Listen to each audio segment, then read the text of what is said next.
What's cooking, folks? Vermillion Phoenix here, and today we're jumping into some more Orcs Unchained. This time we're heading into Avalanche.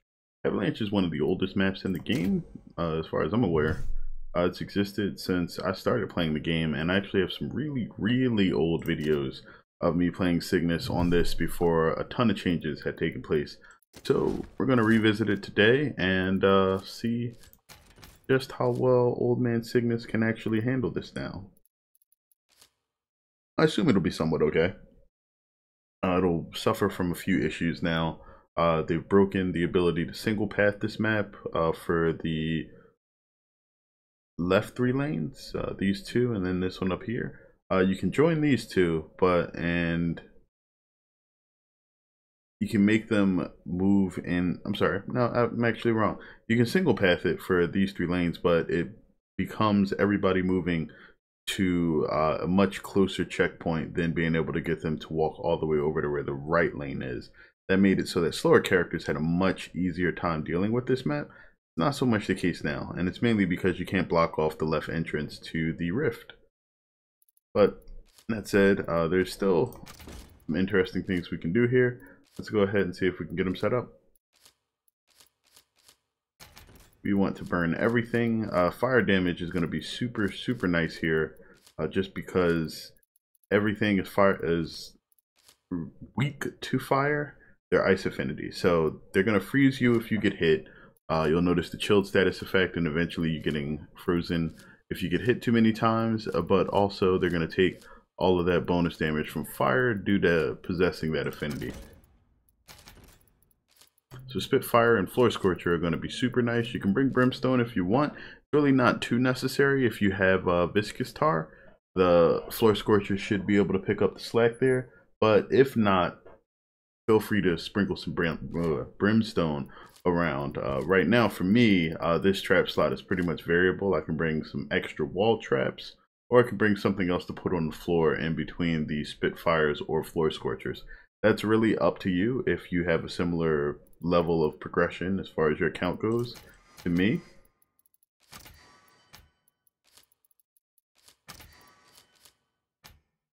Actually, fire's discount will probably be pretty big here, seeing as I'm going to probably be placing a ton of those. Physical discount is almost unneeded unless I decide to switch from the Arcane Ballista to the Ceiling. That way it discounts the Big Game Hunter and the Ceiling Ballista. I think I want to go for a Grinder. Put those in between the Spitfire walls, and we should be pretty good. As far as your barricades, depending on the type of barricade that you have, you may be able to do things more or less about the same efficiency. There's a few areas if you want to create a path for the rightmost gate through the jail cell that Great Wall barricades will probably be beneficial for, but for everything else, you're mainly just blocking off passing points. So I think that's pretty much it. Let's go ahead and jump in and see what this looks like. You may find yourselves in awe of me. Do not stop fighting if this happens. That's right. We got that young Cygnus look with the legendary skin, or legendary dye for his colors.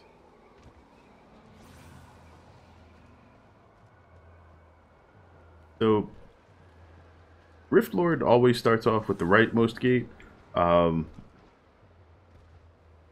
Pretty standard. If you don't want the enemies to come out this way and take the shortest path to the rift, you can force them to path through the jail cell down here. Now, doing that doesn't hurt too much, but you will want to be a bit careful about where you place your traps. Perfect.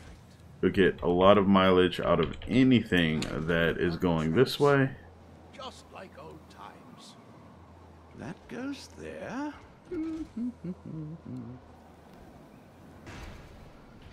And if you want, you can place a guardian here.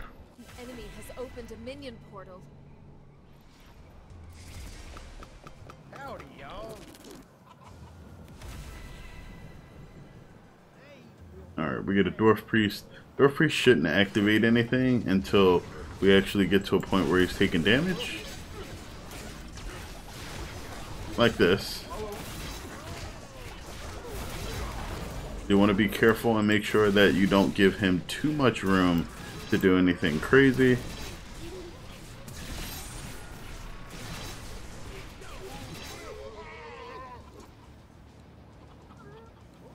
And because of that, we actually want to place a couple of BGHs right up here. 4 is pretty much good forever. And then a couple of other things that can make this a lot easier for us. You can also decide to trap up the area a bit further forward out here.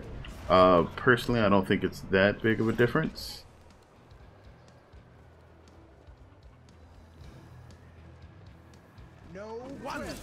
Now I will be even better. Gonna take Silver Streak. Probably the most solid upgrade at tier 1, although there's an argument to be made for experienced, because being able to get out your rift shard super quick, especially if you're not in a situation where you're near a rift constantly, is very beneficial. Like, the amount of time it saves actually works out pretty well. But the only issue with that is there's a lot more synergy with Silver Streak and everything else than there is with experienced.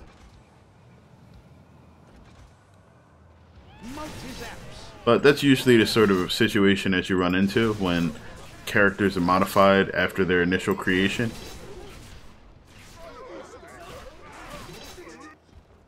Okay, so we can actually force these guys to path down here a bit more.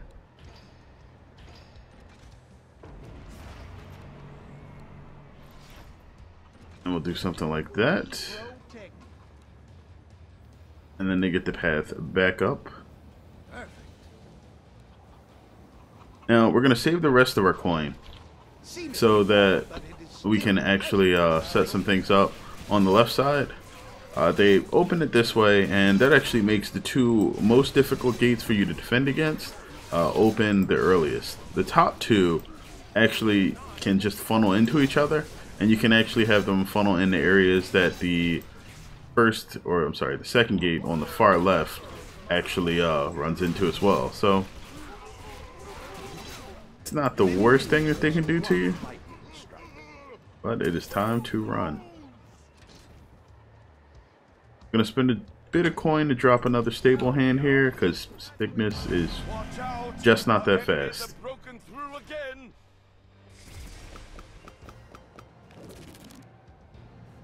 And then finally we're gonna drop our last guardian here. Now there's a few things that you can do up here.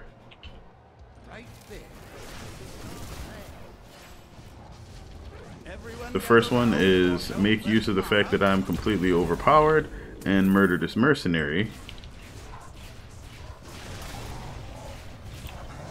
Guardian should clean up whatever's left over there.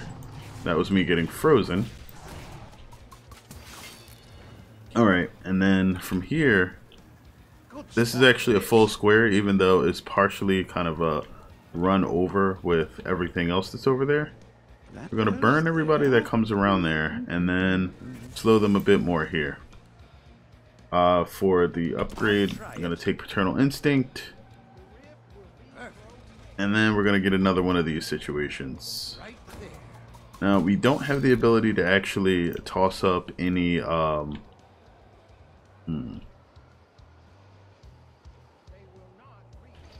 That's a scene. Okay.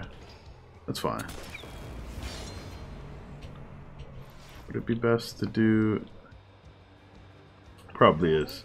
That's just to force them to stick to this particular line of pathing down here. Those guys aren't even particularly dangerous. I'm just trying to aim... Ooh. I should have killed enough so that I don't have to worry about losing the barricade, which is my goal. I wanted to actually try to use the chain lightning to hit the 2 explosive kobolds that were running in the middle of the group, but I hit the archer instead, and then he shot me twice. Or I should probably say that I zapped the arrow that he was firing at me twice, and then, you know. Really? He's willing to go that far out of his way, which means that doesn't work. Not the way I intended anyway. Pylon Patriarch's probably the best choice long term here, but this isn't going to be a super long stage, so I'm going to take Ornery Old Man, or Ornery Old Timer, which basically makes him an Ornery Old Man. Alright, so let's get rid of that, and we can just instead do something like this, which will work.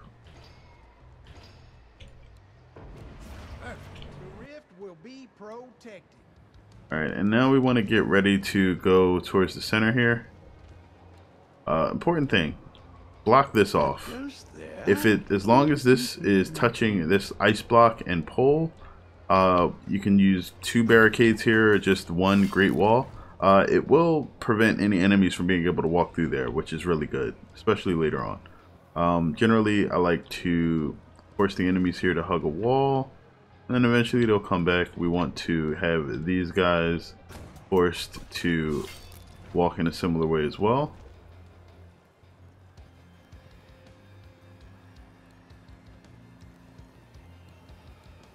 And after they get there, it is important to have a sense of one's relative power level. Good spot for this. I can actually move these forward a bit.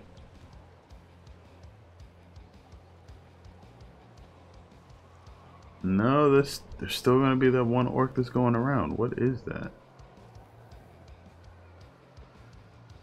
I can fix that with a few ballista. Ooh.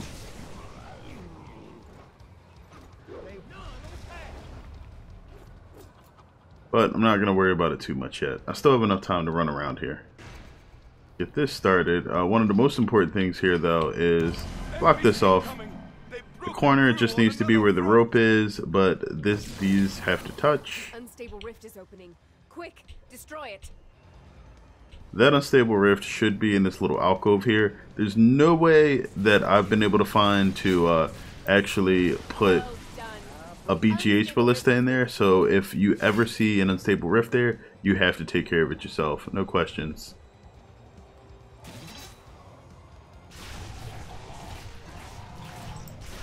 My connection with the rifts is growing stronger. Alright. Just like old times. So one thing you can do here is block that off, so that these guys have to path this way just a bit longer. Then you can put another grinder there. And even make sure everybody's on fire again. Good business. Good business. Good to be trapping again. Alright, as I said before, this area over here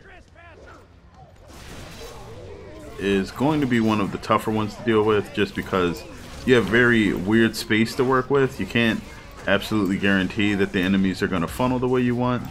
There's a mix of big guys, explosives, just all kinds of bad stuff. My favorite thing to do is personally just make sure everything's going to burn, and then toss in quite a few ballista. Gonna grab get off his lawn, because that gives me the most sort of area damage that you can get with Cygnus. Good to be trapping. You have to be near a you have to be near a rift, either a regular rift or a shard, to actually get it to make an effect. But when it does, you're hitting 3 more targets versus the 4 that Chain Lightning can normally hit, which basically means it's 75% stronger at best. Basically, when you need the damage, it's there, and when you don't, it's a little bit of a waste. That's kind of the difference between his tier 4 upgrades. The first one always, or is much more likely to get its bonus damage, and it requires fewer enemies to be present for it to be as effective. Whereas with Get Off His Lawn, you need the maximum amount of enemies for it to have its best effect. And without it, you're going to be missing out.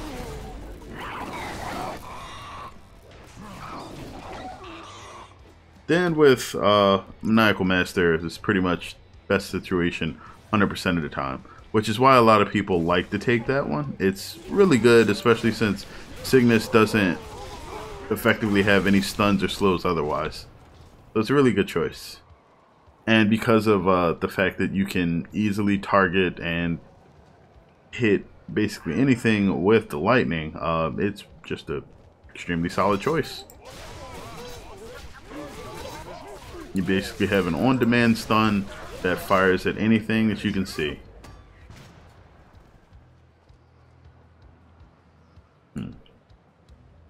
Like slipping into a warm bath of power. Right there. I do love traps. Perfect. Alright, so for the most part, we should be pretty clean now. There's a few things that are going to be coming through here that we don't like. Perfect. But us not liking them is not really the problem. An unstable rift is opening. Destroy it. Just like old times. Alright, that unstable rift is back in that place that we don't like. So the fastest way to get there should be to run through the throne room and then make a left. Go on, yes. We have destroyed the They will unstable not rift. reach the rear. It's probably my least favorite location for anything to spawn. If it opens, it's relatively close to the rift. There's really very few traps that you can use to set it up, at least with the pathing that I have set up here. And it's just overall pretty annoying. Alright, that should be a whole gaggle of ogres or trolls. Nice ogres. Lovely. One other thing that you can do to spruce this up a little bit, I do love traps. add you some nice ballista. If you decide to bring a swinging mace, the swinging mace can be useful in just that area. That's not true. It can be useful in the kitchen over here too. You can place it along the ceiling here. But you won't have anything prepared for these guys over here. More explosions is always good, yes? And technically, since I haven't placed any of them, I don't have anything prepared for these guys over here.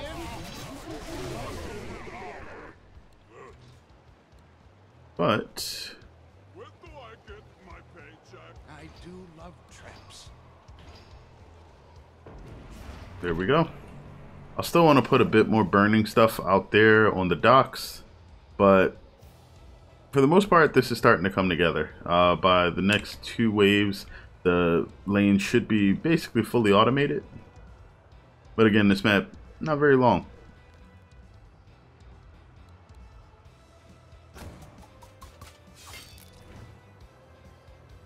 You'll start to see most things just get picked off before they actually go anywhere. Good to be trapping again.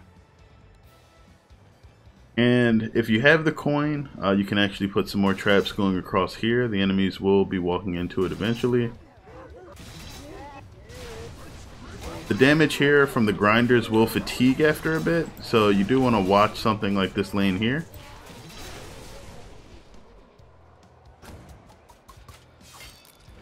With age comes wisdom. Just because that's the nature of charge traps.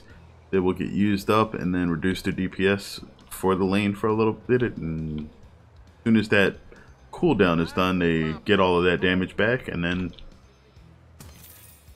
they just sort of work like a metronome, you know, dealing a lot of damage and then, or a pendulum. I guess that would be a better way to talk about it.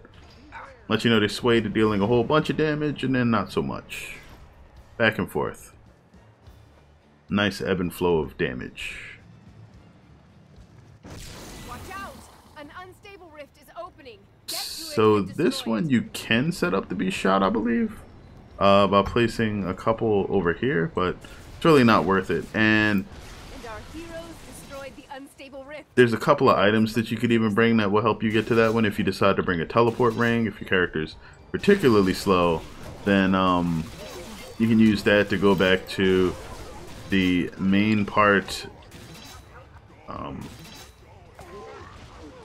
the rift itself, and then just run through the castle's throne room to the portal out that exits here. and it takes you to the important place. You can see those are the windows. Portals are always interesting to me because they basically just say that the devs wanted an exit there for like ease of movement for players. Namely because the stages were probably designed and then they were like, you know, this is really hard to move around. But the stage or the artwork doesn't really lend itself to just having a door there, or it only works one way due to the way that it's designed. So then they created these portals. The interesting thing is portals aren't just for you. Minions and the like can actually use those too. So if they happen to get knocked through there through some sort of effect like knockback, then they'll just wind up wherever they go. And that can sometimes be a bit disastrous.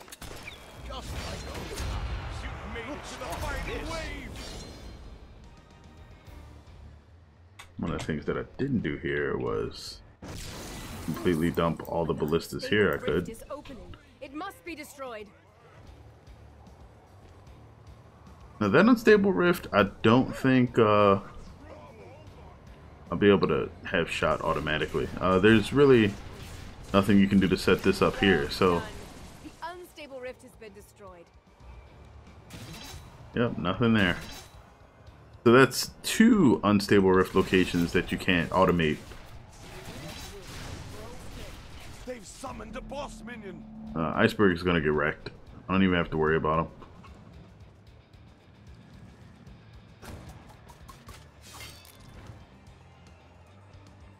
Those guys are gonna die.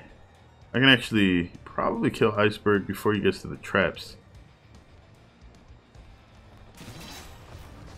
Oh, too late. He's already there. We've defeated the enemy's boss minion. And there we go. Victory. Now, that could have been done a bit sooner if I'd moved some of the traps closer to the enemy spawns and not died that one time, but either way, it works out.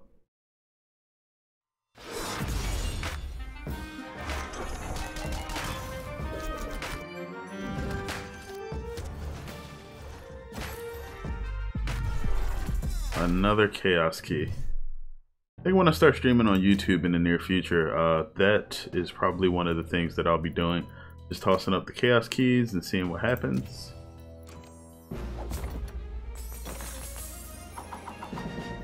Okay. Oh, it's not what I wanted. Custom games list.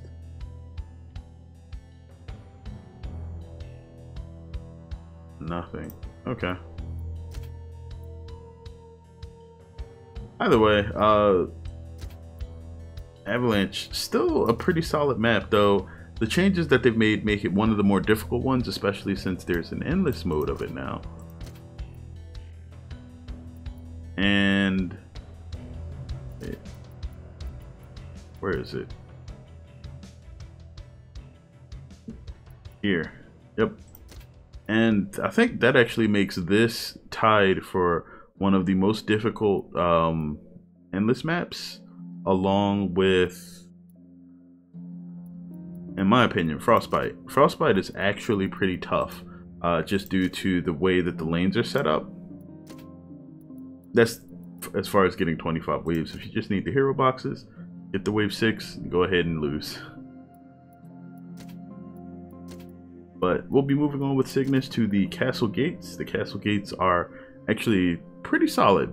It's a relatively straightforward map, especially for some of the later Rift Lord ones, so we'll see more of that when we get there. Either way, let me know what you guys think. Feel free if you have any recommendations for other games that you want to see on the channel, or other things that you want to see in Orcs Must Die. Feel free to drop those in the comments, or just anything else you'd like to say.